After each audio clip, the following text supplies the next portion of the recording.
And you mentioned Mighty Ducks. How much time did we spend trying to get the physics of the knuckle puck down? That's what I was. Which, if you've seen Mighty Ducks, and if you're about our age, you know exactly what I'm talking about. Are you ready, big dog? I'm ready. Did I even tell you what we're doing? No.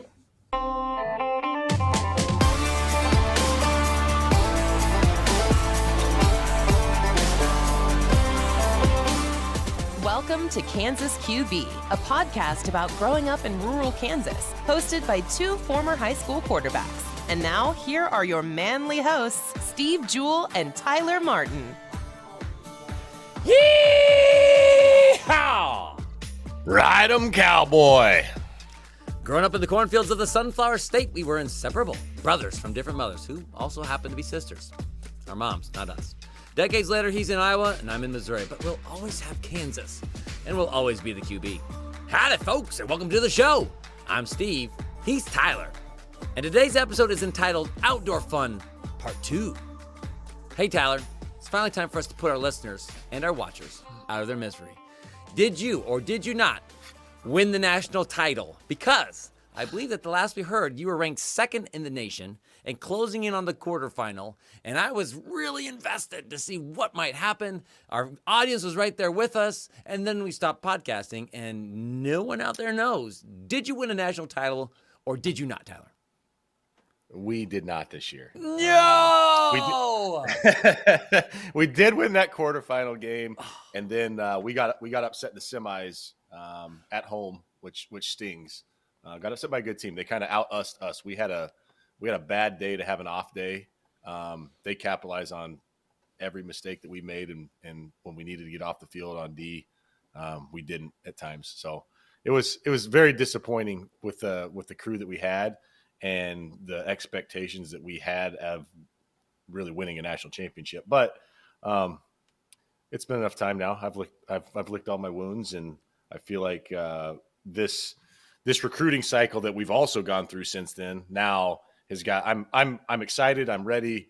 This is a brand new ball team now in 2023, and there's some hungry dudes on it after finishing the way we finished this year.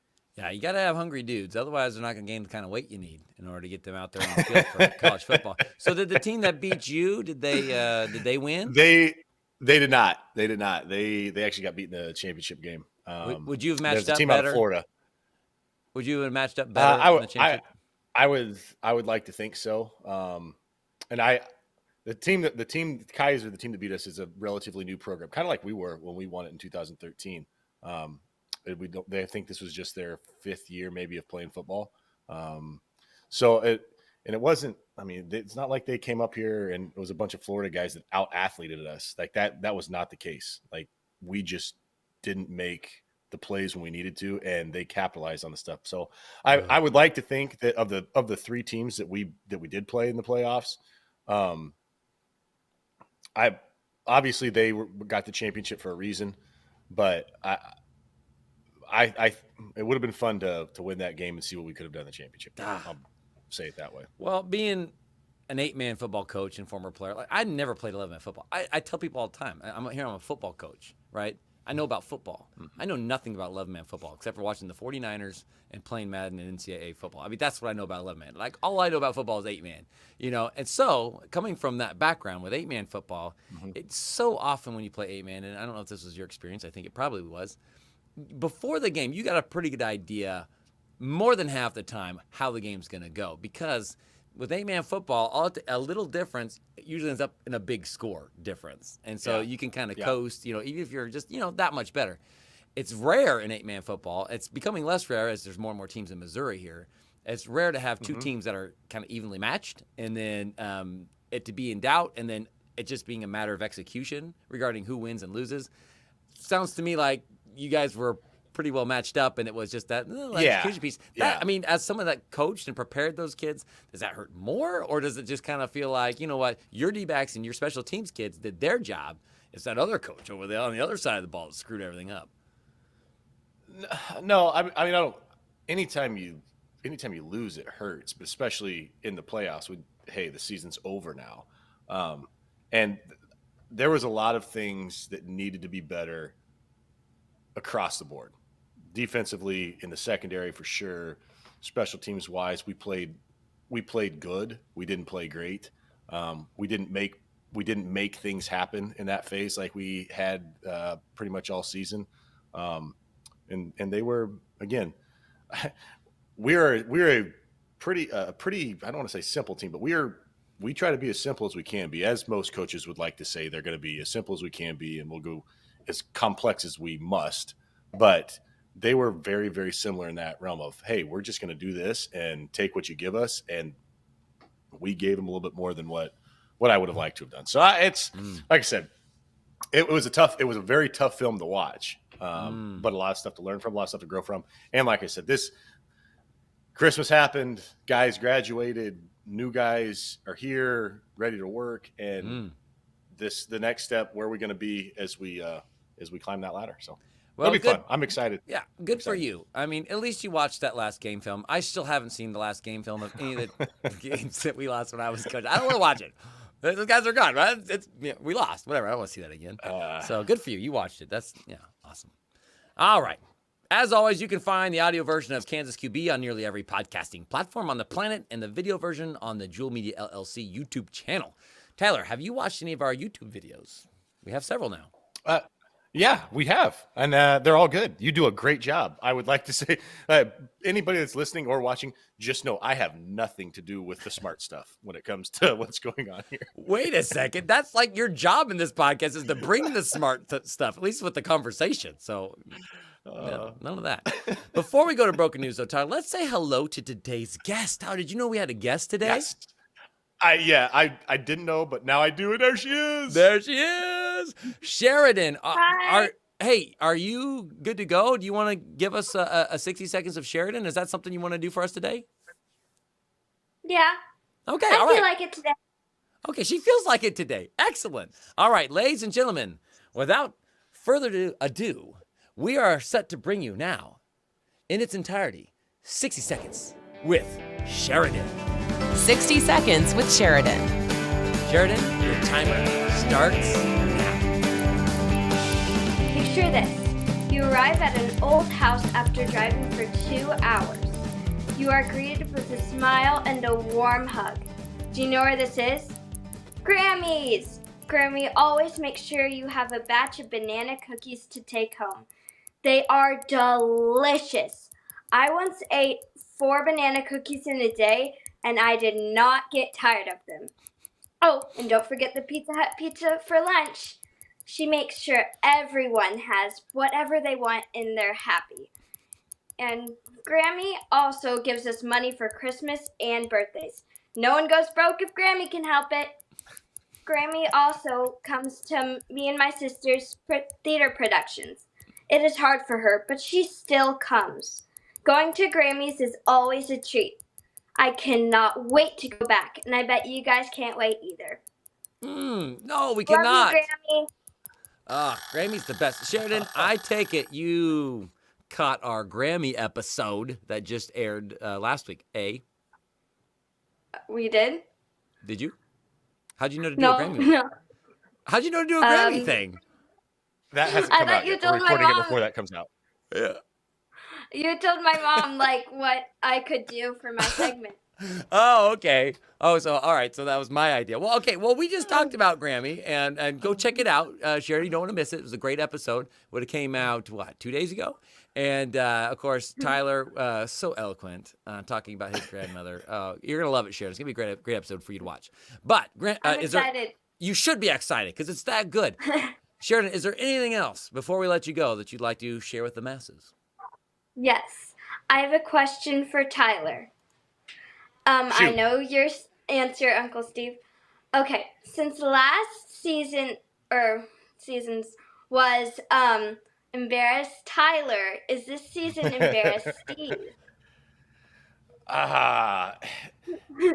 He's shaking his head at me right now, so obviously the answer is yes. This should definitely be embarrassed. The season Why? of Steve. Yeah, I agree. Hey, Sharidyn, you are now, it's not tight anymore because of that idea. You have jumped back into the lead in front of Hallie's hang-up. Congratulations, Well, Sharidyn. my sister Jovi was laughing hysterically during her segment. So, Holly, you have a fan. You have a fan. Speaking of Hallie, her next hang-up is going to be coming to us next week, so everybody stay tuned for that. That's exciting. Sharidyn, thanks for joining us yet again. We'll applaud her out of the show. Well done, Sharidyn. We'll see you later. Bye. See you, Share Bear. All right, Tyler, I think we're ready for some broken news. Broken news. Well, as we like to say, if it ain't broken, it ain't news. Breaking news is for tryhards, and we no longer have the stamina for that kind of effort, so we take stories that have already been broken and share them with the folks at home. Have you heard about this, Tyler? According to a dateless article posted on the National Museum of Roller Skating's website, that's one I visit often, rollerskatingmuseum.org, a company known as Rollerblade Incorporated was formed in 1980. Have you heard of this company, Tyler? Rollerblade, yes. Most people generally call all inline skating rollerblading, which is kind of like saying Kleenex or chapstick. Like it's a brand, but it was so popular that it's just known inline skating is pretty much, hey, I'm going rollerblading.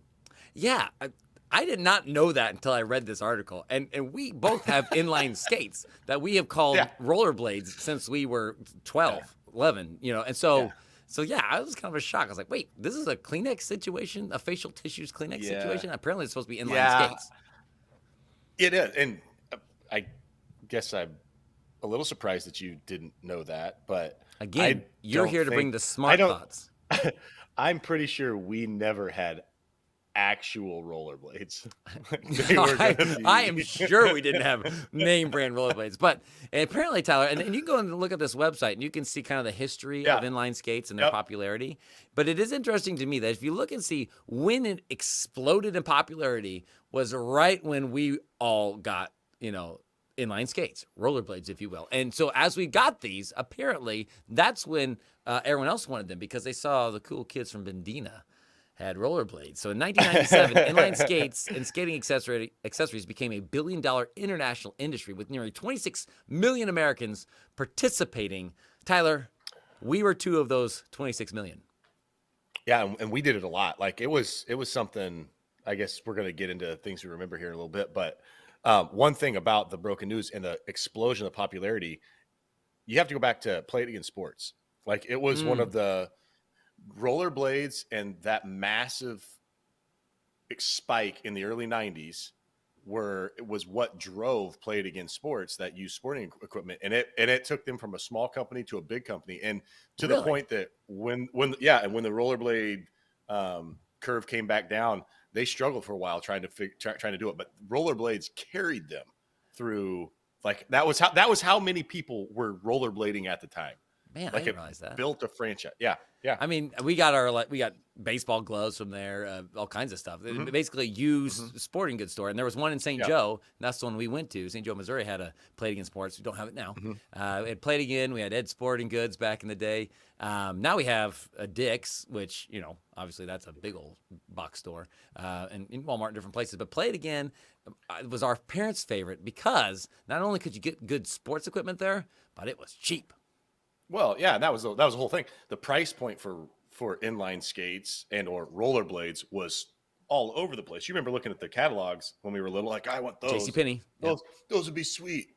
Well, those are also $150, which back then was even more than it is now. But you go to Play It Again Sports and you could buy that new used set for, instead of $150, you could buy it for $49. Or something, And for a while there, Tyler, you were basically the Play It Again Sports of children's clothing, weren't you? Same brand, yeah. I mean, It's the same parent company. Yep, Winmark. Oh, yep. That's how you know so much inside information. Yeah, that's true. The things we remember. We're getting older. We've already forgotten more than we ever knew, but some memories still cling to our brain parts, like Band-Aids to my knees after wiping out during a game of roller hockey.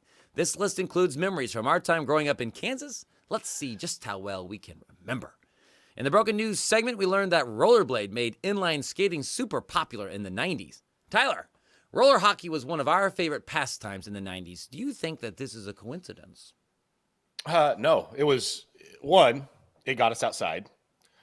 Two, we were to that age then that moms didn't have to be with us all the time. And it was something that it wasn't just riding bikes, but there was the tennis court up top in Bendena that we could take the net down, or if there was a net, then we could just play. But it also, and you will remember this, one of the driving factors behind us playing so much roller hockey was prime Mighty Ducks, and then D2, where you got to actually see them play some street hockey in inline skates. Yeah, that did line up pretty well for us. Yeah. And you mentioned Mighty Ducks. How much time did we spend trying to get the physics of the knuckle puck down? That's what I was. Which, if you've seen Mighty Ducks, and if you're about our age, you know exactly what I'm talking about. Yeah. Trying to get that knuckle puck to kind of do the things and we would do it. Like, we would practice it, and sometimes we would convince ourselves that it was working, and other times we'd think, it's just going the direct. We can't hit it hard enough to make it actually move like it did in the movie. Yeah. But that was, we acted out every scene we could act out on those, getting the flying V and passing it back, and then who's going to score this time. No, I still to this day, one, I love playing floor hockey in PE. Two, you put skates on and you were outside and it was hot and it was fun. Like, playing roller hockey on the tennis court in Bendena is, if not my absolute favorite, it is easily in my top 3 of things that we did growing up. Well, yeah, and again, we had the perfect numbers for it because Becky would play with us. We mentioned she was athletic and the oldest, and so she'd push us around a little bit. So you and Becky and me and Kevin and Nathan and Brandon, and you had 3-on-3. If you add in Garrett and Cameron, well, now you've got 4-on-4, and we all got roller. Yeah, we made those guys be the goalie the whole time. Yeah, we did do that. Remember that one time in the season 1 when we let Cameron on the show and he started airing all of his grievances? I said, "Well, that's the last time we asked Cameron back on the show. Make us look like jerks." But yeah, we would take there's 2 garbage cans up there. It was just, really. Looking back, it's like, well, this is kind of like a movie. Like, this is the kind of things that kids in a small town that happen to have this nice asphalt tennis court that nobody uses for tennis. It's just sitting up there. It was not like, it had some cracks, but it wasn't dangerous or anything. It was the right size. Surrounded by a fence. It's right in the middle of town, in between Upper and Lower Bendena. Happened to have 2 metal garbage cans that were the perfect size to be our goals. And it really was like a scene from a movie where the kids are in the neighborhood are playing, roller hockey.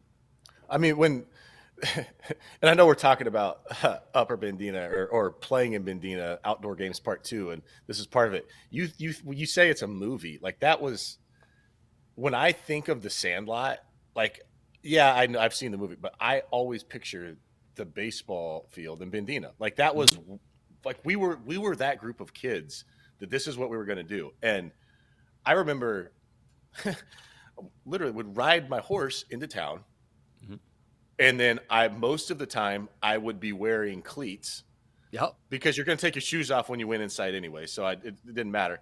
But it was either I'm going to be wearing cleats so that we could play baseball or football or whatever. I could still run around. But now that was just what I wore all the time. Oh, yeah.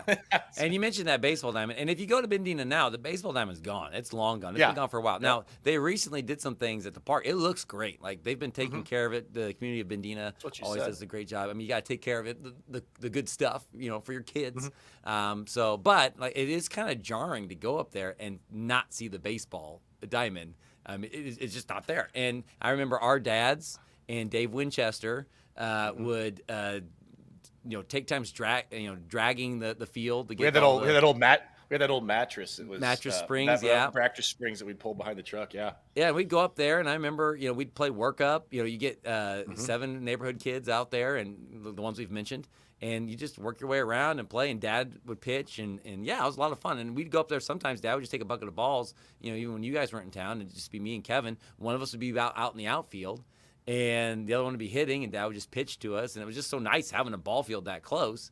And I remember as a lefty, though, I was always worried about pulling the ball because you could actually hit, was that Myrtle's house? You could hit Myrtle's house, the one with the cheese balls, Myrtle with the cheese puffs. Anyway, I could actually, if I pulled it, I could get it into her yard a little too close to her backsliding door. And it's interesting, I don't know if that's why, but in my illustrious baseball career, I was never a pull hitter. I hit the center and left, and I wonder. Which is weird as a lefty. I know. I wonder if it wasn't Myrtle.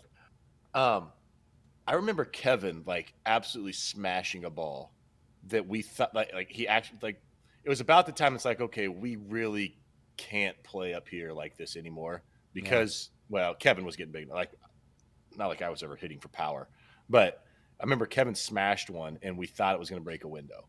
And it just missed or went like it flew a house. I mean, it was like we are going to be in big trouble if we do something up here like this. So, and that was about the time that time to go out to change Midway games. if you want to play. Exactly. And so we actually for a while what we did is we just changed the field. We would move the plate and we'd go out and move over so that you wouldn't have to worry about the right field line. But yeah, so the park up there it had those things. It had the baseball diamond. It had the tennis court that nobody used for tennis. It had basketball goals. We used it. I don't even remember playing much basketball up there. No, we didn't. That's what I'm saying. We didn't use it for basketball. We didn't use it for tennis. The only thing we really used it for was roller hockey. And fireworks. That's right. And I'll never forget, one time we did that up there, and I still laugh about this day. Dave Winchester, Brandon's dad, we had the strobe light. Him doing this little weird dance, and I can still see that in my mind. That was hilarious. I could picture it clear as day. And that's every time that we go by fireworks and we get a strobe light, that is what I picture. And I want, please, I want my kids to see what we saw. It was, Dave was like doing a robot or something. It just looked hilarious. Yeah, because Dave was not that guy. He wasn't like make jokes. Like he was super stoic. Like it just to see him like acting a fool was hilarious. But so we had the baseball, we had the roller hockey, and we used the roller ball when we played. So a lot of great. That was one thing. The pavement up there, the asphalt was not conducive to actually using couldn't use the puck. So, no, but you, my love for roller hockey came from floor hockey in the little gym at Midway. Your dad had us play floor hockey. Remember how excited we get when it was floor hockey day? You could use a puck because it would slide on that floor like our shoes would slide on that floor. Absolutely. Everything slid there. With skin.